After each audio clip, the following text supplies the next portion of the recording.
Bonjour, ravi de vous retrouver à bord de ce Morning Echo. Nous inaugurons une série d'interviews d'entreprises talentueuses. Bonjour Philippe Artero. Bien, bonjour Julien, merci de nous accueillir chez Caseco. Nous sommes très honorés d'être parmi vous aujourd'hui. Alors vous êtes à la tête de l'entreprise Areor et du site toutmesbijoux.fr. Racontez-nous d'abord un peu l'historique de votre entreprise. Bien écoutez, brièvement, l'entreprise est née en 1963, à l'origine de mon père, de ses frères et de mon grand-père. Nous sommes des fabricants de bijoux avec la singularité de fabriquer des chaînes en or massif. Et donc depuis ce temps-là, nous avons su préserver ce savoir-faire et nous l'avons développé depuis ma venue en 2004 vers d'autres réseaux de distribution et d'autres opportunités qui sont notamment toutmesbijoux.fr dont on va parler aujourd'hui. Voilà, donc vous avez repris l'entreprise il y a 10 ans. Avec quelles ambitions et quelles stratégies? Bien, écoutez, les premières ambitions, c'est tout simplement de réussir la passation intergénérationnelle dans une société, ce qui n'est pas du tout évident. Donc la première ambition a été celle-ci et ça a été couronné de succès puisque aujourd'hui je suis seul à la tête depuis 10 ans de la société familiale, complètement autonome. Plus tard, ça a été de surtout comprendre en fait quelles étaient les évolutions de mon métier et puis macroéconomiquement et d'essayer d'amener les réalités de notre société à tirer profit de ce monde très changeant et donc d'évoluer de façon pertinente pour continuer à grossir et à devenir le numéro 1. Très bien. Avant de se focaliser sur toutmesbijoux.fr, pouvez-vous nous faire un point sur le secteur de la bijouterie aujourd'hui? Eh bien sûr, écoutez, schématiquement, le réseau, enfin la bijouterie, le marché de la bijouterie-joaillerie se porte plutôt mal. C'est un marché qui a décru de l'ordre de 30% sur les 2 dernières années. On attend encore les chiffres 2014 et on verra 2015, mais pour l'instant, vraiment, c'est une tendance très baissière. C'est un marché qui est valorisé aux alentours des 5 milliards d'euros, qui est structuré au niveau de la distribution autour d'une ribambelle de distributeurs indépendants, avec un leader qui est Tom Europe, qui est le leader européen, avec des enseignes en France connues sous majoritairement, il y en a plusieurs, mais majoritairement Histoire d'Or et Marc Orient. On a aussi Sinalia qui fédère tout un ensemble de détaillants. Plus particulièrement, puisqu'on va parler de toutmesbijoux.fr, je crois, je suis sûr. On va sur la partie internet, excusez-moi. On estime aujourd'hui, alors ce sont des chiffres, donc il faut prendre du recul par rapport à ces statistiques, mais sur ces 5 milliards d'euros de business, de marché, on part de l'ordre de 4% online et un objectif de 20% à l'horizon 2020. Vous avez donc lancé début novembre le site toutmesbijoux.fr. Racontez-nous un peu à qui il s'adresse et quelles sont les offres proposées. Alors je vais vous raconter plus qu'un peu. Non, écoutez, toutmesbijoux.fr, je l'ai lancé effectivement au mois de novembre, mais il faut quand même surtout le reposer dans son contexte. Toutmesbijoux.fr, c'est la réalisation concrète aujourd'hui de 5 ans qu'on a déjà passé online. Avec Lux Veritas. Avec précédemment Lux Veritas Diama, mais surtout avec de nombreux partenaires, des sites généralistes, les leaders de l'industrie online, avec qui on collabore toujours aujourd'hui et qui nous ont permis d'accumuler un savoir-faire à la fois technologique, produit, logistique, connaissances sociologiques du mode d'achat. Vous parlez de Cdiscount et de Amazon? Alors je parle de Cdiscount, d'Amazon, de Galeries Lafayette, de Carrefour, de places de marché telles que Pressminister ou d'autres.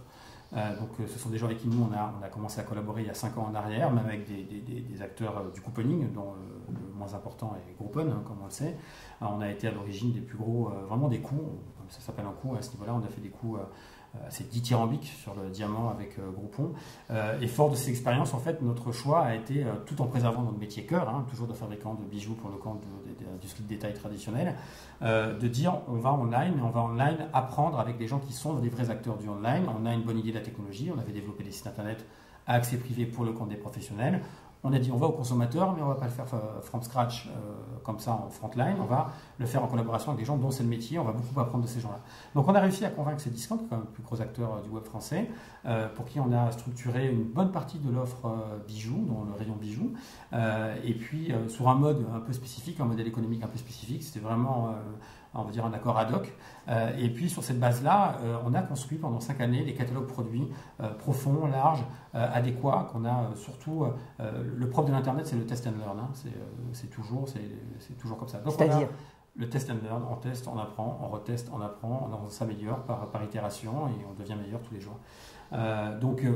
Toutmesbijoux.fr aujourd'hui, c'est la continuité et on va dire l'accouchement de toute cette compétence, de ce savoir-faire acquis qu'on délivre aussi aujourd'hui de façon supplémentaire, c'est un canal de distribution online supplémentaire, directement au consommateur, sur un positionnement marketing différent, sans cannibalisme particulier avec les autres acteurs avec qui on travaille déjà. Ça se fait en très bonne collaboration. Aujourd'hui, notre entité de commercialisation, notre branding, notre marque de commercialisation chez tous ces acteurs-là est toutmesbijoux.fr. Donc je vends des bijoux online chez ces discounts, galeries, Lafayette, avec Carrefour, la marque toutmesbijoux.fr, ce qui ne me pose pas de problème de l'exploiter aussi en propre sur toutmesbijoux.fr directement. D'accord. Et quelle échelle de prix?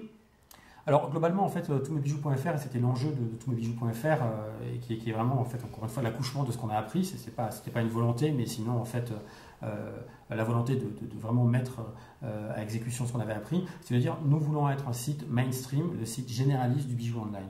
Aujourd'hui, on peut s'acheter un bijou à 20 € pour le temps d'une soirée, pour un accessoire pour la journée, et puis dans les événements de vie ou pas, baptême, mariage, bar mitzvah, etc. On va aussi pouvoir s'acheter des bijoux plus peut-être classiques, en tout cas plus iconiques dans cette idée-là. Et puis on va aussi avoir des envies parfois plus joaillères. On délivre aujourd'hui sur toutmesbijoux.fr ce scope assez large et l'enjeu et la difficulté marketing était de délivrer cela de façon très lisible et cohérente, pour ne pas qu'un bijou à 20 € vienne décrédibiliser la qualité d'un bijou à 2000 €. A priori, nous avons réussi ce pari et nous avons su le présenter de la façon pertinente. Alors une petite question qui est cruciale, comment gérez-vous vos approvisionnements et la sécurité de votre marchandise? Alors les approvisionnements, ça c'est tout simplement un métier. Alors notre ADN de fabricant nous permet de savoir ce qu'on doit acheter où, quand, à quel prix et sous quelle forme de qualité. Bien sûr aussi notre bras de distribution nous permet de valider cela par rapport à la consommation, au-delà de notre technicité. On va acheter en Thaïlande des choses qu'on n'achète pas en Chine ou qu'on n'achète pas en Italie ou en Allemagne, en Espagne. Aujourd'hui on a un sourcing qui est clairement mondial. Nous déplaçons en Asie et en Chine, vol interne, toujours un peu rock'n'roll, plusieurs fois par an. Nous avons chez nous une chef acheteuse, Estelle, qu'on appelle un peu la globe-trotteuse, qui fait ce sourcing, fait ce métier de sourcing de bijoux depuis maintenant presque 10 ans, qui est diplômée d'une grande école de commerce et qui a l'habitude d'aller en Chine, qui le faisait pour une autre société. On a débauché cette personne il y a maintenant plus d'1 an et elle nous a rejoint et donc on source clairement à l'international. Alors on source aussi en France, hein. On a un partenariat avec le plus grand producteur de bijoux en France, avec qui on amène tout son catalogue produit online, mais on a clairement un sourcing international. Alors au niveau de la sécurité, on va dire schématiquement qu'on se noie dans la masse. Voilà, en se noyant dans la masse, on a le meilleur résultat de sécurité. Ok. Quelles ambitions pour finir sur toutmesbijoux.fr? L'ambition traditionnelle de tout entrepreneur, c'est d'être le numéro 1, je pense. Donc, bien évidemment, c'est même pas une ambition, c'est en fait la démarche tout à fait naturelle de devenir le numéro 1.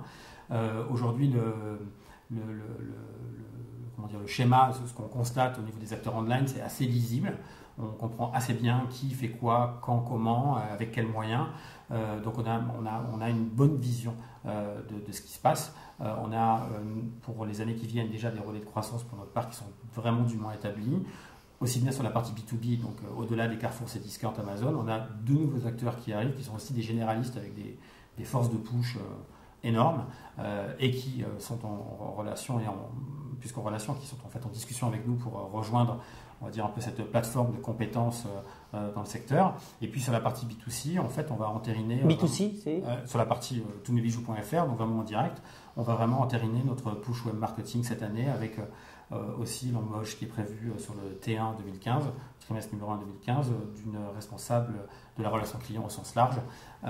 Et donc l'idée c'est d'être numéro 1 dans les 3-4 ans. Merci d'avoir répondu à nos questions. Vous savez que Morning Echo finit traditionnellement par une citation. Donc, quelle serait votre citation fétiche? Alors, avant ça, merci à vous de m'avoir accueilli. Moi, je suis très heureux d'avoir participé à cette interview et je suis Morning Echo avec assiduité. Je sais que j'ai beaucoup de mes amis dans la région du Sud aujourd'hui, mais beaucoup de mes amis à Paris et ailleurs, et même à l'étranger, qui regardent ça toujours avec beaucoup de plaisir et qui envoient toujours un petit mail en me disant « Oh, tu as vu ce matin », etc. Donc vraiment, je suis très honoré, je vous remercie. Une citation, mais il y en a toujours plusieurs, mais vous m'aviez demandé d'en préparer une, alors j'ai réfléchi en venant, en fait, tout simplement. Et je me suis dit qu'il y avait quelque chose qui me tenait à cœur, surtout dans les années qu'on traverse, et puis sur une histoire de vie plus personnelle. Quelqu'un a dit, je ne sais pas qui, mais ce n'est pas moi, mais je le reprends aujourd'hui, qu'on peut toujours réaliser dans les heures sombres ce qu'on a imaginé les jours de lumière. Et j'aime beaucoup ce concept. Magnifique. Merci pour cette belle citation pour finir cette interview du Morning Echo et à bientôt. Passez une excellente semaine.